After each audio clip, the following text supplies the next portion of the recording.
afternoon. So,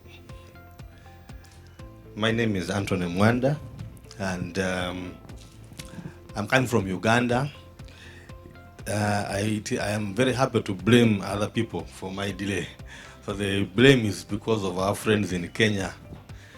If you have heard of the Gen Z, the Generation Z, they closed the airport. So, yeah, it is confused. Sometimes we're happy, sometimes we're not, but we are there.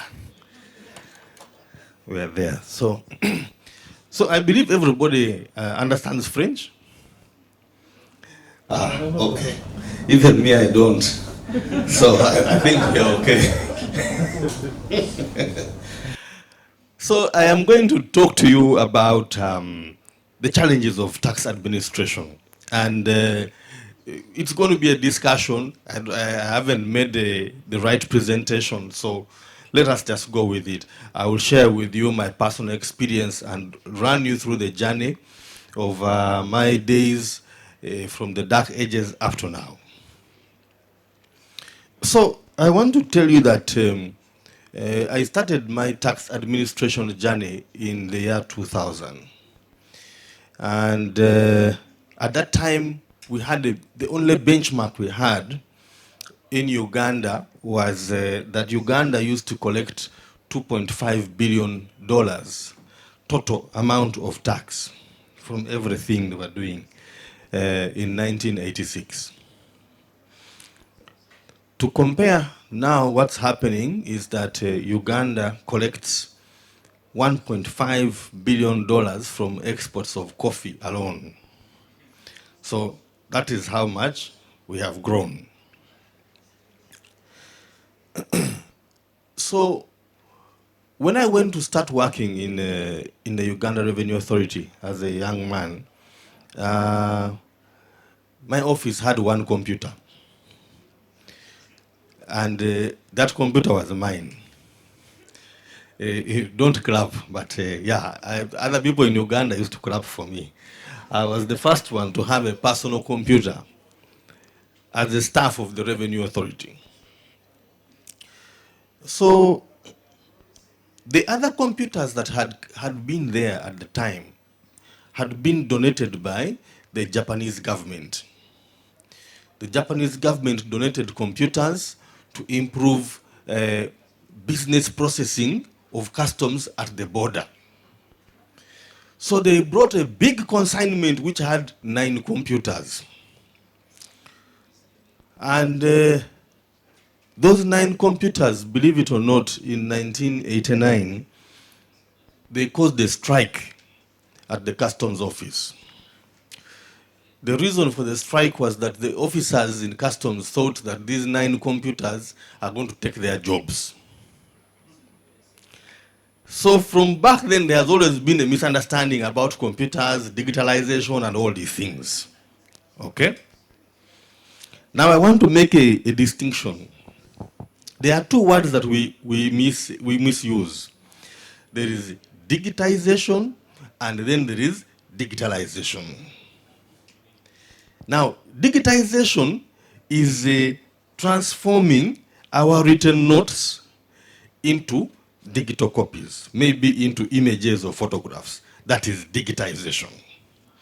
So Uganda started their journey by digitizing the handwritten VAT returns. At that time, as a case officer at URA, you had to have 4 pens. Standard. You had the red, the green, the blue, and the black, and they had different purposes, and were given a manual for which one to use. So when you received the VAT return manual, you checked with the green pen. So when the supervisor came, he would check, has the green been put? But that's okay. The return has been verified. So that was the journey. So after the officers put the green, then the supervisor would put the red. So when the manager came to check, he would see green and red, he said, this one is finished. Okay? That was the journey of checking the VAT returns. So later on, we got a second computer. The second computer, it came by another gentleman who had crossed over from the customs department and came to our department. My department was the Department of Tax Investigations. Now, his computer had a black and white screen. It is one had those things they call lotus. You needed a book which had commands. You press. It had no mouse. Eh? So that is how far back we transformed. So we stayed in that state for a long time, until the year 2000, when the need for improved systems came. The need for improved systems came, it was a political decision. And as we go along, I've made a note that tax administration starts as a political decision. The decision starts by the leaders saying, we want to collect more money. Then they task those people who are supposed to collect the money to find areas where they are going to collect the money. So they have to dig and find out where they are going to collect the money. Okay? So the political decision at the time was such that we must double our tax collection. So that's when the investment in the people, in the right people came, the technology, and all sorts of policies. So when I was 2 years in the job, in the year 2002, all of us were sent away, were dismissed. So the first course I did that the organization sponsored was early retirement when I was 2 years in the job. Okay? The purpose of that was that the transformation had started. So they kicked out the people. First by age, then different things, all sorts of considerations. That cycle happened again 2 years later in 2004. We asked to apply again, and it happened a third time in 2008. In all those times, I survived. But the spirit of these changes was that there was improvement.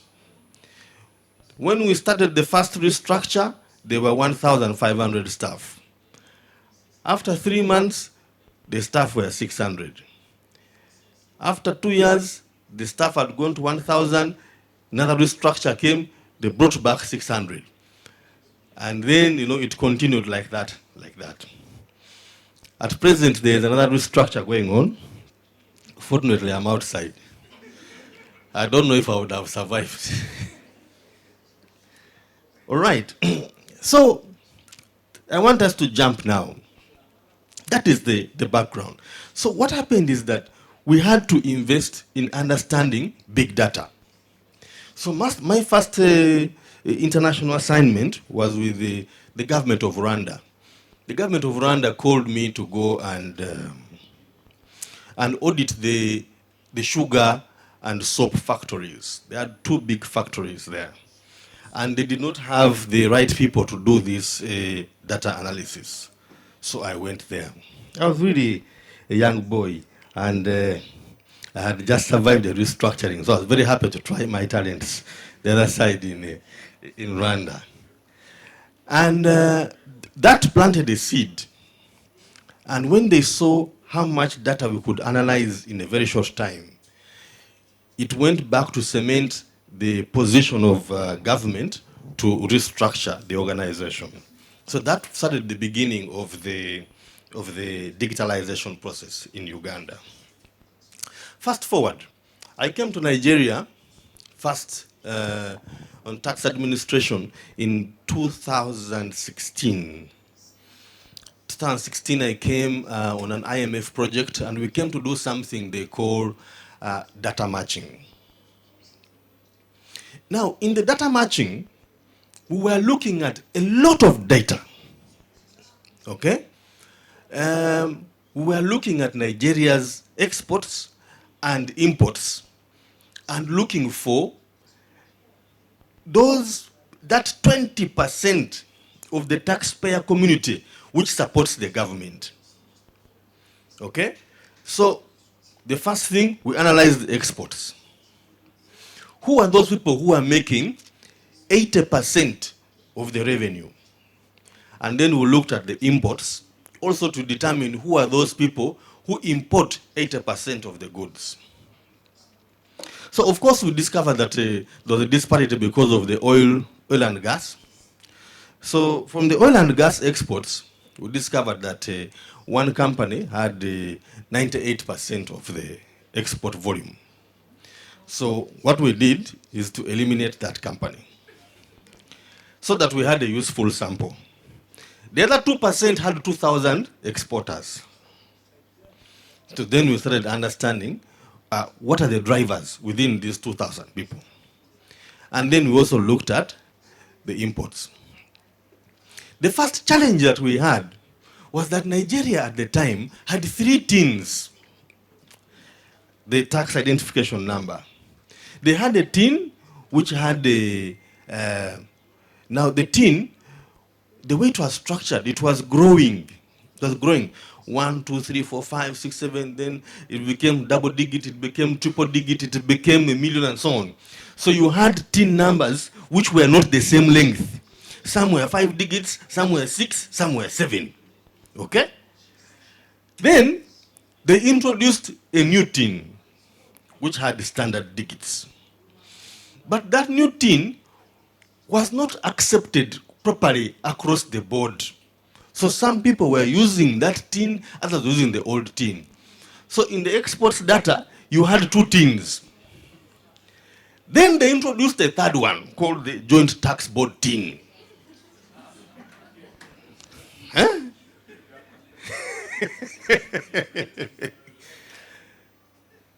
So you had somebody who imports with Joint Tax Board tin, he manufactures things, then he exports with the other old tin.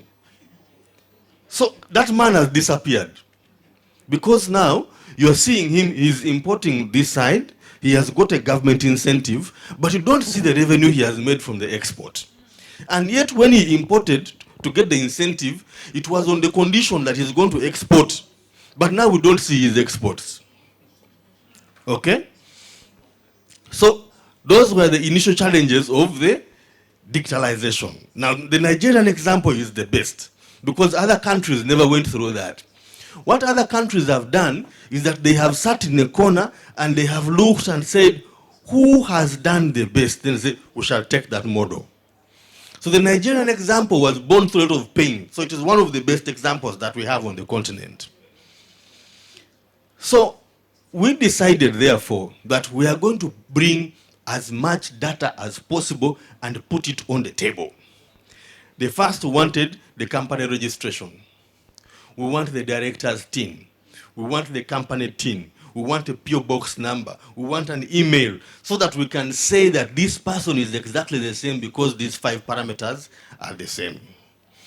But then we discovered also that many companies were using the PO box and email of the accountant.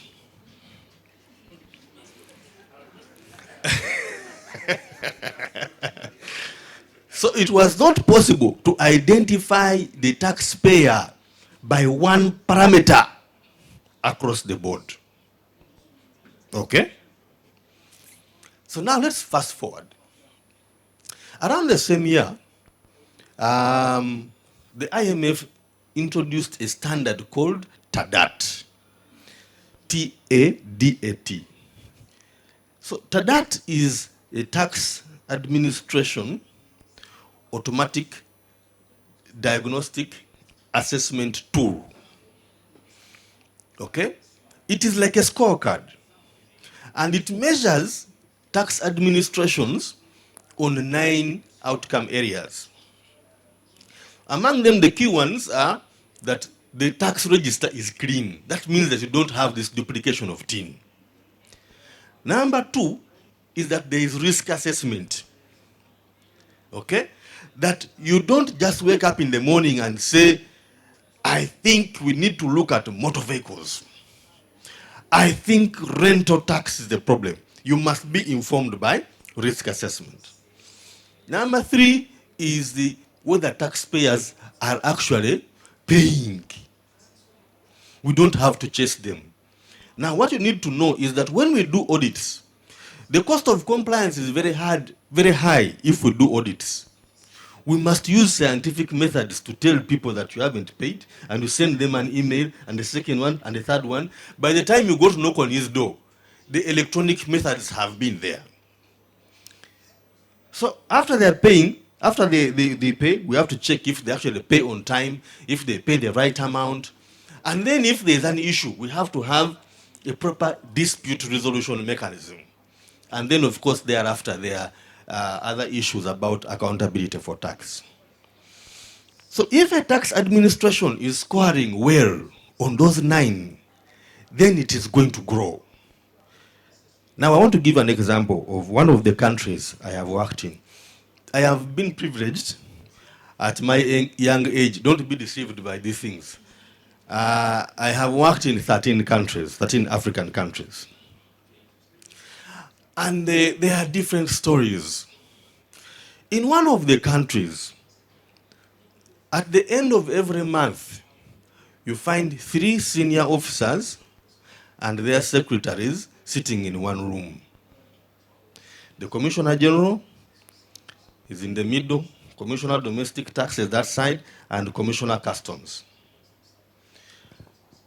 They are trying to calculate the tax they have collected in that month.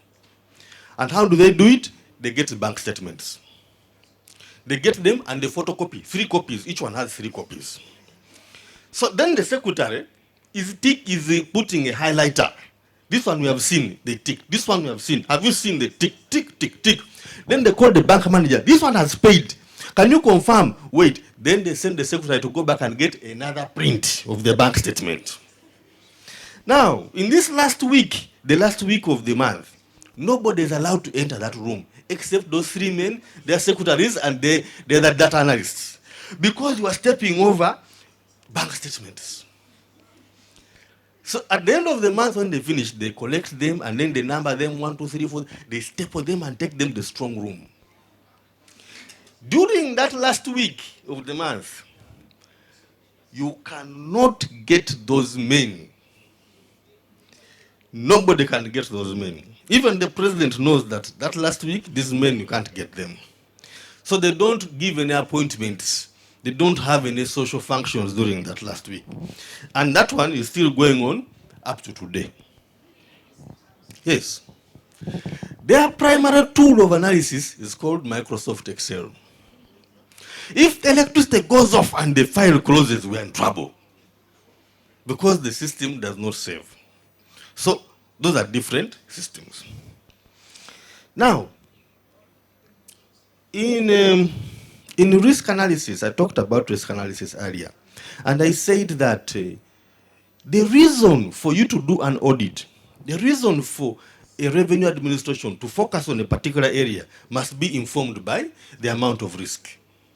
Let me give an example of risk in Uganda.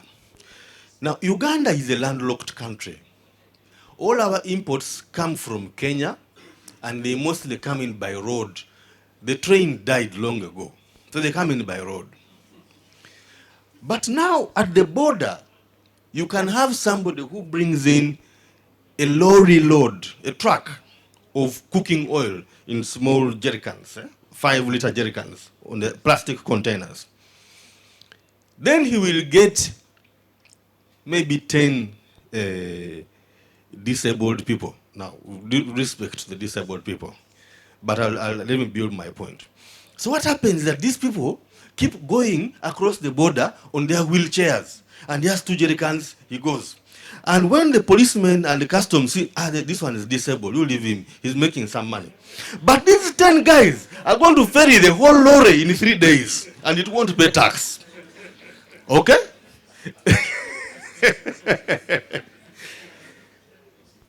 Now, we knew that this thing was happening. But we were saying that this risk is not too much. We know it is there. But in our risk analysis, this is a risk which we can stomach. We can tolerate. Okay? we call them, we disrupt their business, we take our policemen, they chase away trucks on the other side, make it a bit difficult for the wheelchair to move, throw some sticks on the road, something, okay? But we know it is there. So we were sent, we had a disagreement with senior management. So when I say we, it is myself and 83 other officers. We were the managers in the organization. So the organization had 2,500 officers, and there were 26 commissioners, including the Commissioner General. Then there were 84 managers. So I was in that level of the 84 managers. Then below us, there were 2,000 something staff. So we had a disagreement with these 26 people up there. So what they did is that they sent us to a military camp to spend 6 weeks there. They said that we are going for ideological realignment. So they said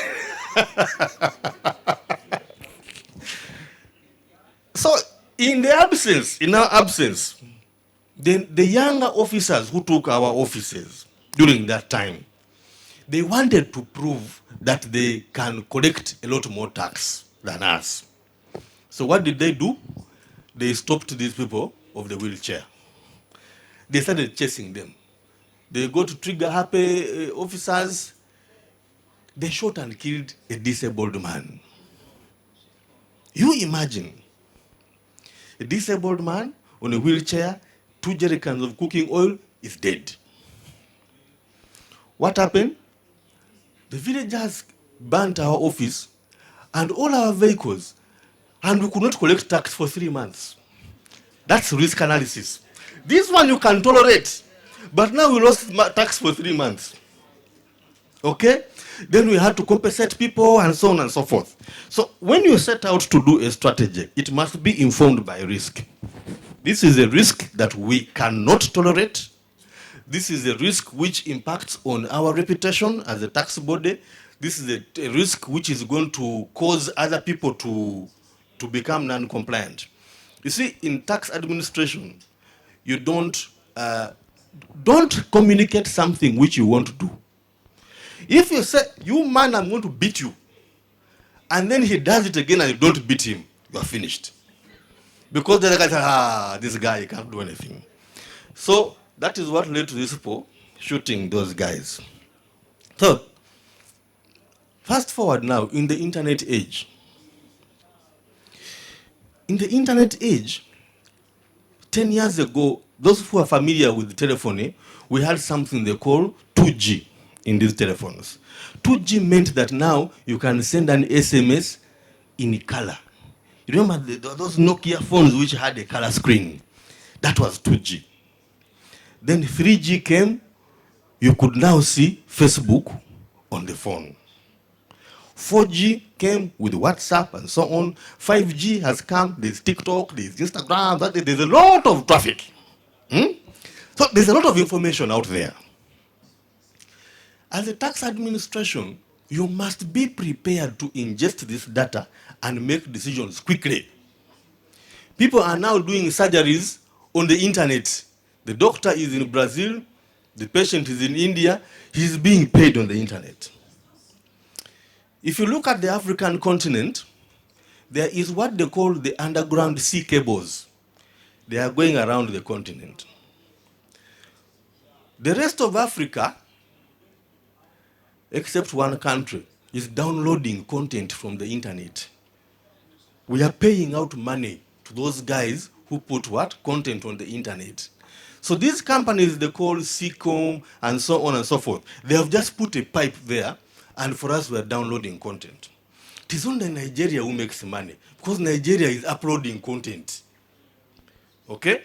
Now, the Nigerians need to adjust their lenses and start making money from that content, because the owners of the pipe are the ones making money from that content. But we shall come that maybe sometime later. So, the data we have is too much.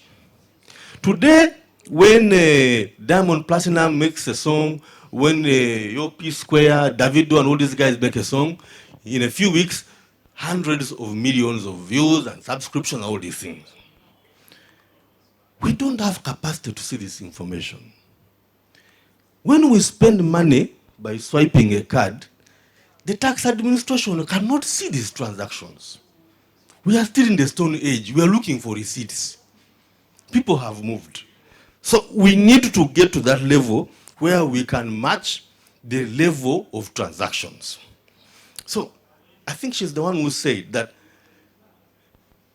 the country, the jurisdiction, makes a statement and says, this is our standard. Okay?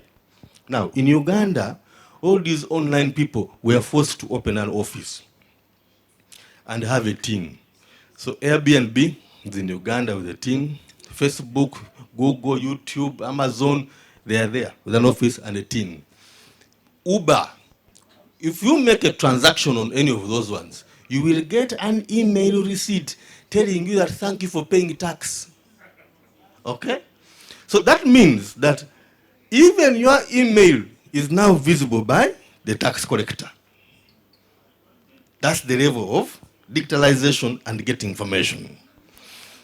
So we must now be at that point where we can analyze this data and make information and money out of it. So in digitalization, again, I want to go back to the political decision. We want to make money. Then I come back to the tax administration. You want to beat your target and make money. So we need to acquire skills and we need to get the right posture to get money out of it. So digitalization also means that we need to have a unique identifier, as many unique identifiers as possible. That's why when you apply for TIN, they ask you so many questions. Your name, date of birth, next of kin, mother's name, father's name, this, that, email, telephone number, PO box. Oh, so that all of those things, there can't be two people who have 25 parameters which are the same. But the system quickly analyzes and says these two people are different. So today, we are driving in a situation where in Uganda, this discussion you are having, I don't know who the timekeeper is, but when you are tired, please just let me know and I stop. Eh? So what's happening is that Uganda has enforced something they call EFRIS. EFRIS. You Google it. EFRIS is Electronic Fiscal Receipting and Invoicing System. Okay? Now, they have also gone in a campaign to tell taxpayers to demand a receipt when they buy things. So every month, URA puts a lottery, gifts for 10,000 US dollars equivalent. They are paying school fees for children, they are buying cars, fridges, roofing tiles, all sorts of things, gifts. Your only way to get in the raffle is to demand that receipt. So you find people every day after news, they are waiting to see who is the meaning receipt. So now it has changed the taxpayer behavior. Now taxpayers are demanding their receipts. When they buy something, give me my receipt. When you tell them, now our machine, forget it. They go somewhere else. Do you have a receipt? Yes. So now it is the taxpayer who is chasing the trader. All right? So now the system has changed. So there is a lot of data that has come in.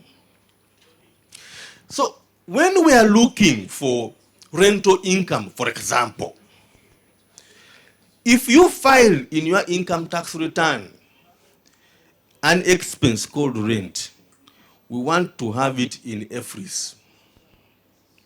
If it is not in EFRIS, you don't get a deduction this way. So we have played it back. So in the digitalization, now landlords are visible. No matter how, you can play around and under-declare, but at least you are visible. Number two, the data of utility companies is now available in the Revenue Authority. If they find that this man, Daniel, he has 11 water meters, he becomes of interest. Not only is he a big landlord, He is a person, a high net worth individual whom we're interested in looking at. If we find that those water meters, they are of commercial capacity, because there's a domestic bill, which is a small pipe, and there's a commercial bill, which is the big one. If we decide that this is a commercial billing person, that means it's a hotel, it's a restaurant, it's a bank, a hostel, whatever. It becomes of interest to us. If we find that you have multiple electricity meters, because electricity is now prepaid, you also become a person of interest. When we look at your motor vehicle registration and we go back to the customs data and we find motor vehicles of a certain value of customs importation, you also become a person of interest. So now, these various parameters have been developed over time and then they have been put together. So now you need a good, intelligent system. Actually, it's not a system. You need intelligent people, because the people who instruct the system. Pick out people who have motor vehicles of this value. Pick out people who are trading in this. Now, the other people also we see are those ones who are selling land. Now, when you sell land, you have to pay stamp duty. Now, the law in Uganda says that for you to pay, to transfer land, you pay... Sorry, please tell the, the interpreters not to cough.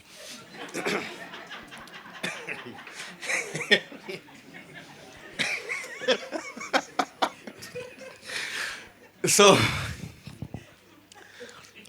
when these people sell land, the system also goes and looks in the stamp duty database. People who have transferred shares, have transferred ownership of motor vehicles, have transferred land, have gained property through inheritance, all of those people are there. So the system looks there. So at the end of the year, the profile has picked out whatever transactions you have been involved in. So what's the way forward? The way forward is that we need to invest in three principal things. One is the people. If you cannot send them away like they sent us away, at least you motivate them to skill, or you give them an offer to go out so that you get other people. If you have people who are not trainable, then they're not making value. The next one is to improve your processes. In the digitalization, it is built around good people. Good people, good minds, they look at these processes, the information, they synthesize it, and then you get money out of it. And the third one is technology. If you operate like our friends who are operating with the Microsoft Excel, there's no way you can compete in the internet age. So I want to stop there, my people. I hope it has been interesting. Thank you.